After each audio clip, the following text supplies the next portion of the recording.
이건 짐이 아니라 복이다. 이건 짐이 아니라 복이다라는 제목으로 하나님 말씀 증거하도록 하겠습니다.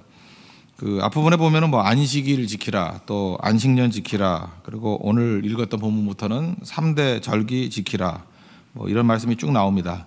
그 왜 이런 말씀을 주셨을까요? 우리는 이걸 읽을 때 느끼는 감정이 야, 이 신앙생활하기도 힘든데 또 짐을 더 얹어주는 거구나, 이렇게 생각할 때가 있다는 것입니다. 그러니까 하나님 말씀을 읽을 때 그 짐으로 느끼는 사람이 되게 많아요. 왜 이렇게 짐이 많아? 근데 그게 짐이 아니죠. 이건 복이죠. 이스라엘이 어떻게 존재하게 됐는가, 내가 어떻게 존재하게 됐는가, 또 어떻게 그렇게 학정 속에 있던 애굽에서 출애굽하게 되었는가, 또 어떻게 축복을 받는 길을 알 수 있는가, 이런 것들을 보여주는 거거든요. 그러니까 이건 짐이 아니고 복이라는 것입니다. 그러니까 눈이 좀 바뀌어야 된다는 것입니다. 하나님의 마음이 뭐냐? 하나님은 우리를 사랑하시고 우리가 잘 되기를 원하시고 우리에게 복 주시기를 원한다는 것입니다. 그래서 하나님의 모든 말씀은 길이에요. 복된 길인데 이걸 짐으로 여겨서는 안 된다는 것입니다. 이 전반부에 오늘 살폈던 내용들은 3대 절기 지키라는 거예요. 뭐 일반적으로 좀 알고 계시겠지만 한 번쯤 점검할 필요성이 있다고 생각을 합니다. 14절 보니까 너는 매년 3번 4개 절기를 지킬지니라. 하나님께서는 그냥 말씀하시는 예가 없습니다. 다 뜻이 있고 생각이 있기 때문에 그런 거예요. 그래서 하나님 말씀은 의미 없는 게 없어요. 왜 이 말씀을 주셨을까? 이렇게 생각하면은 깨닫게 된다는 것입니다. 먼저 15, 16, 17절 보면 이제 세 절기가 나오는데 우리가 일상에서 쓰지 않는 용어로 표현을 좀 많이 하네요. 첫째는 무교절, 무교병의 절기, 무교절. 또 두 번째는 맥추절, 우리 맥주 감사절 그러죠, 맥추절. 그 다음에 세 번째가 수장절. 근데 우리는 일상에서 이렇게 쓰지는 않고요. 그 무교절 마지막 날을 이제 6월절이라 그러니까 무교절 대신에 6월절이란 말을 더 많이 쓰죠. 6월절. 그다음 맥추절은 우리가 일상으로 쓰는 건 오순절이에요. 오순절 또는 그 77절. 순이라는 게 열흘이니까 50일 지나고 난 다음에 77, 49니까 77절, 오순절 이렇게 말하는 맥추절 다 똑같은 얘기예요. 그 다음에 이제 수장절 그러는데 이건 음식 저장한다 해서 수장절 이렇게 얘기하기도 하지만 광야에서 텐트 치고 살았다 그래서 초막절이라는 말을 더 많이 쓰죠. 초막절. 그 연말에 있습니다. 연말에 이스라엘의 정월이 아비벌, 그래서 우리나라로 한 3월쯤 돼요. 지금이 정월이에요. 이스라엘이 정월. 그러니까 그 수장절 또는 초막절 같은 거는 이제 연말이나 1, 2월 그 사이에 오는 때거든요. 마지막 이제 저장하기 위해서 수장절 이렇게 얘기한다는 것입니다. 그래서 우리는 이렇게 외우는 게 좋을 것 같아요. 그냥 다른 별칭들은 알아두고 6월절, 그다음에 오순절, 그다음에 초막절, 이게 3대 절기라는 것입니다. 오늘 본문은 무교절, 맥추절, 또 수장절로 설명을 했다는 것입니다. 이 의미를 잠깐 보면 무교절, 특별히 6월절은 뭡니까? 7일 동안 누룩 없는 떡을 먹는 거죠. 그러니까 맛없는 떡을 먹는 거예요. 그 죄를 끊어버린다, 뭐 그런 뜻이 있는 거 아시겠죠? 모든 절기의 시작입니다. 이스라엘의 달력의 시작이에요. 아비벌이라 그럽니다. 또는 뭐 니산월 이렇게 말하기도 하고요. 7일 동안 진행이 되는데 6월절은 이스라엘의 시작을 말하는 것입니다. 우리 교회도 교회 이름이 새교회잖아요. 시작이잖아요. 시작. 그게 6월절이라는 거예요. 바로의 폭정으로 노예였습니다. 노예에서 벗어나게 된 계기, 자유를 얻게 되는 계기가 그 6월절이라는 것입니다. 이스라엘의 시작이라는 거예요. 바로가 쉽게 놔두지 않았죠. 10가지 재앙 통과할 때까지 절대 놔두지 않았죠. 그게 사탄의 집요함, 죄의 집요함이에요. 근데 그거를 마지막에 박살을 냈던 게 바로 뭐냐 하면은 장자를 죽이는 그죠, 마지막 재앙. 강계 이파수 도구 한캄 장자를 죽이는 재앙. 이건 대가 끊긴다는 거죠. 다시 말해서 모든 것이 멸망된다, 뭐 이런 뜻이라는 것입니다. 그래서 그 10가지 재앙 중에 어떤 거는 그 애굽 사람들만 당하는 재앙이 있었어요. 또 어떤 거는 애굽 사람이든 이스라엘 사람이든 예외 없이 다 같이 당하는 재앙이 있었고, 그런데 마지막 10번째 장자 재앙은 모든 사람에게 다 임하는 재앙이었어요. 이거는 뭐 애굽 사람이든 이스라엘 사람이든 뭐 관계가 없습니다. 다 당하는 거였어요. 근데 살 수 있는 유일한 길이 뭐예요? 어린 양을 잡아서 문설주와 임방에 피를 바르면 넘어간다 그래서 패스 오버, 그래서 6월절 이렇게 얘기하지 않습니까? 그래서 6월절은 뭐예요? 죄와 사망, 심판에서 우리가 구원받았다, 그런 뜻이라는 거예요. 근데 그것이 어린 양의 피가 발라졌을 때만 승리할 수 있다는 거죠. 그래서 죽음을 넘어서 시작된 민족이 이스라엘, 죽음을 넘어서 시작된 게 우리라는 거죠. 메시지가 뭡니까? 나는 죽을 수밖에 없는 존재였다. 대신에 양이 죽었다. 근데 신약적인 의미는 뭐예요? 어린 양 대신 예수님이 죽었다. 그래서 살기 위해서는 양의 피를 발라야 된다. 살기 위해서는 십자가의 피를 의지해야 된다. 이게 유월절이라는 것입니다. 유월절은 곧 십자가예요. 그래서 세례 요한이 예수님 바라보고 난 다음에 세상 죄를 지고 가는 하나님의 어린 양이로다. 예수님을 보면서 뭘 본 거예요? 유월절 어린 양을 생각하게 됐다는 것입니다. 그러니까 우리의 시작은 뭐예요? 예수님 십자가에서 시작이 되는 거고, 우리 구원의 출발이 뭐예요? 예수님이 십자가에서 구원의 출발이 있다. 이거 우리의 살 길이 뭐예요? 십자가 외에는 살 길이 없다. 6월절입니다. 6월절보다 중요한 건 없겠죠. 6월절이 기점이에요. 6월절을 기점으로 이제 오순 50일 또는 77절 49일이 지나면 이제 오순절이라고요. 오순절을 이제 시기적으로 따진다면 맥추절이에요. 맥추절이니까 보리농사 끝나고 난 다음에 첫 번째 농사거든요. 보리농사 끝나고 난 다음에 첫 열매를 드리는 거를 하나님께 감사 예물을 드린다는 의미에서는 맥추절이라 그래요. 그러니까 우리 교회에서도 예를 들어서 이거 보세요. 4월 16일이 이제 그 부활절이잖아요. 부활절이 그 십자가 지실 때니까 6월절하고 같은 시기라고 보면 되죠. 그러니까 거기서 대충 이제 50일 정도 지나면은 오순절이 오는 거고, 그걸 그때를 맥추절이라 그래요. 그래서 한 6월쯤에 도대체 지금 맥추감사절이 뭐야? 그러면 이 맥추감사절의 의미는 두 가지 의미가 있어요. 첫 번째는 모세가, 구약적인 개념에서는 모세가 이때 당시에 시내산에 올라갔어요. 시내산에 올라가서 하나님의 율법을 받은 날이에요. 그래서 말씀 받은 날이, 주의 말씀 받은 날이 오순절이에요. 그리고 신약에 와서는 성령이 임재한 게 오순절이에요. 그건 다 알죠. 그러니까 오순절에는 두 가지 특징이 있다라는 거예요. 하나는 말씀과 성령. 그래서 뭐 장로교는 말씀파고 오순절은 뭐 성령파, 이게 아니고 우리는 말성파라 그랬죠. 말씀과 성령이 임하는 거. 근데 그게 오순절에 다 임하게 된 거라고요. 그래서 오순절이 뭡니까? 그러면 오순절하고 딱 생각할 때 뭐냐면, 구약 때는 말씀이 임했는데 불순종해서 3,000명이 죽었죠. 근데 신약 때는 성령이 임재하셔서 3,000명이 회개하고 죽게 돌아오지 않습니까? 그래서 오순절에는 성령만 생각해서는 안 되고 말씀이 임했던 날이에요. 그래서 말씀과 성령이 손을 잡은 날, 그리고 그때에 열매를 맺히는 거예요. 열매라고 볼 수 있죠.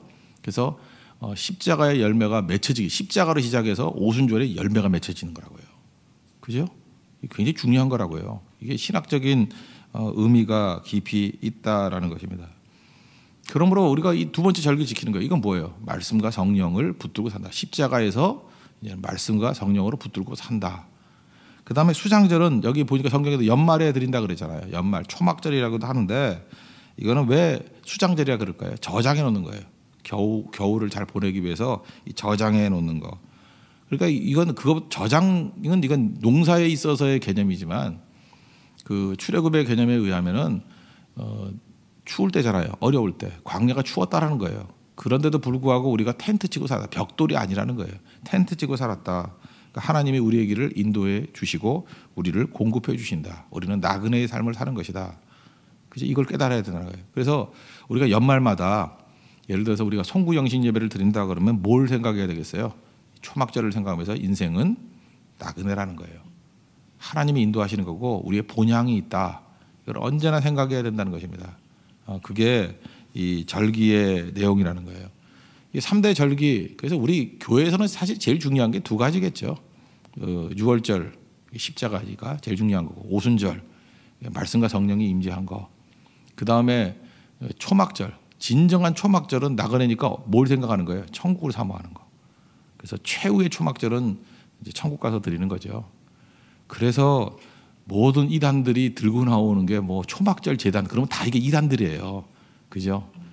지금 자기들이 초막절이라는 거예요. 자기들이. 그래서 뭐 초막절이 어쩌고 저쩌고 나가면은 설명 못하면 찾아오세요. 그러면 2단, 뭐 아니면 1.8단 뭐 이렇게 다 나간다고요. 그죠? 그러니까 그렇게 되는 경우가 많이 있다는 것입니다. 이거에 대해서 성경이 말씀하는 건 뭐냐? 3대 절기에 대해서 그 왜 하느냐? 이걸 왜 지키느냐? 기억하라고. 그래서 이게 지키는 방법이 뭐냐? 기억하는 거예요. 지금 오늘 설명했죠. 이 의미를 기억하는 거예요. 그러니까 6월절 그러면 십자가 외에는 내가 살 길이 없습니다. 오순절 그러면 말씀과 성령으로 우리가 의지하고 나가야 열매 거둡니다. 초막절은 이 땅이 다가 아닙니다. 천국 소망을 가지고 살아가기를 원합니다. 이 땅에서 나그네로 살아야 됩니다. 이 땅에 뿌리 내리면 안 됩니다. 이걸 깨닫게 되는 거. 이걸 잠깐 기억하는 거죠. 그래서 우리 뭐 결혼 기념일 같은 것도 기억하고 생일도 기억하는 거 아니에요? 내가 태어난 시작을 기억하는 거 아니에요? 그래서 기억하라는 거예요. 이 기억을 강조하기 위해서 신약에 넘어와서 나오는 게 뭐죠? 성찬식. 그죠? 성찬식. 예수님의 십자가를 기억하는 거. 그게 이제 오순절의 개념이에요. 그래서 십자가, 예수님의 피와 살을 기념하는 거. 그리고 또 하나 중요한 건 뭐냐면 기억하고 드리라라는 것입니다. 15절 보니까 잠깐 드리라 그랬죠. 그죠? 하나님 앞에 드리라. 그 발렌타인데이라 그러나요? 뭐 화이트데이 뭐 그런 거 있죠. 금주간이었나? 지난주간이었나요? 그렇죠. 예. 그거 할 때 그 통계 뭐 이렇게 조사를 하는 걸 보니까 가장 받고 싶지 않은 게 뭐냐? 남자들 얘기해. 가장 받고 싶지 않은 게 뭐냐? 그랬더니 종이학. 예. 여자들이 정말 돈 안 들이려고 종이학 이런 거. 그런 거 주면 안 돼요. 그죠? 종이학. 진짜 학을 떼죠, 이건 완전히. 종이학. 제일 받고 싶은 거는 상품권이더라고. 그러니까 결국 현찰 뭐 이런 건데. 그러니까 우리가 그걸 다 알고 있죠. 아는데 괜히 모르는 척하면서 의미 부여를 하면서 사실 의미도 아니면서 종이학. 종이학을 또 자기가 접으면 또 괜찮아요. 그것도 한 1,000마리 좀 접으면 그 접어놓은 거 팔아요. 예, 그거 사다가 마치 접은 것 같이 하면 정말 악한 거겠죠. 제가 이 말씀을 왜 드리냐면 하나님 앞에 우리가 하나님이 뭐 없는 분이 아니잖아요. 전능하신 하나님 모든 걸 다 창조하신 하나님 뭐가 부족하겠어요. 부모 마음하고 똑같은 거예요. 드리라 그럴 때는 그 마음이죠, 마음. 그죠? 그래서 드릴 때는 내게 좀 희생이 될 만한 걸 드리는 거예요. 그래서 이게 물질뿐만 아니라 돈뿐만 아니라 뭐 시간, 그러니까 귀한 거 드리는 거예요. 귀한 거. 그렇게 되면 어떤 일이 벌어지느냐 하면은 거기서 힘이 나와요. 그래서 어떤 사람 그래요. 왜 목사님 저는 이렇게 믿음 성장이 없지요? 그러는데 드림이 없어 그래요. 그 묘한 게 뭐냐면요. 이게 뭐 믿음이 잘 안 자라고 맨날 그 이상한 사람들 있잖아요. 좀 교회에서 어떻게 저렇게 그 플러스 요인보다는 마이너스 요인이 많은가. 잘 보면 11조 안 해요. 믿음이 절대로 자라지 않고 위선적인 믿음이 된다니까. 잘하지 못해요. 근데 초신자라 할지라도 드림에 있어서 철저한 사람들은 믿음이 그냥 쑥쑥 자라요. 그 헌금 처음 드릴 때 눈물 나요. 억울해서. 그거 아세요? 막 죽을 것 같아. 이거 없어지면 어떡하나 하고 그러면서 사랑이 생기는 거예요. 그래서 이 드림이라는 거는요. 믿음의 자람 또 거기에 최고의 기쁨이 있어요. 이건 뭐 경험한 사람 다 알죠. 드림의 기쁨이 있어요. 믿음의 성장이 있고 기쁨이 있다고. 그래서 순종하는 게 되게 중요하다는 것입니다. 그래서 이스라엘 백성들은요, 이 3대 절기를 통해서 기억하고 정말 엄청 드렸어요. 다윗도 역대상 29장 같은 데 보세요. 엄청 드렸어요. 그래서 다윗의 믿음이 막 성장을 했고요. 다윗의 기쁨이 떠나질 않았어요. 뒤집어 놓고 보면은 드림이 없으면 어떤 일이 벌어지죠? 믿음은 절대로 안 자라고요. 기쁨은 절대로 없어요. 온갖 애곡이 떠나지 않겠죠. 그죠? 그거 다 뺏겨요. 딴 사람이 다 쓴다니까. 그리고 맨날 있을 때 드릴 걸 이런 소리는 하고. 이게 절기라는 거예요. 절기. 여러분 기억과 드림을 통해서 우리 잘 쓰임 받는 우리 하나님의 종 되기를 바랍니다. 그다음 두 번째 파트는 간단히 넘어갈게요. 이건 그 다음엔 이제 순종하라는데 청종이라고 하는 말 나오죠. 21절 보니까 그 목소리를 청종하고 22절 그의 목소리를 청종하고 옛날 성경에는 그냥 순종이라고 나왔는데 순종이 듣고 순종 청종이죠. 그러니까 순종은 축복의 지름길이라는 것입니다.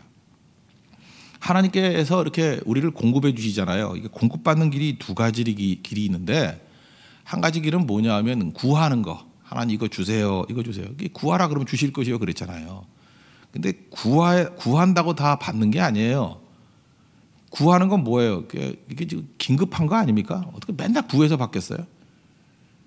그 대부분의 90% 이상은요 순종을 통해서 받는 거예요. 순종은 뭐하고 똑같으냐 하면은 시냇가에 심은 나무예요.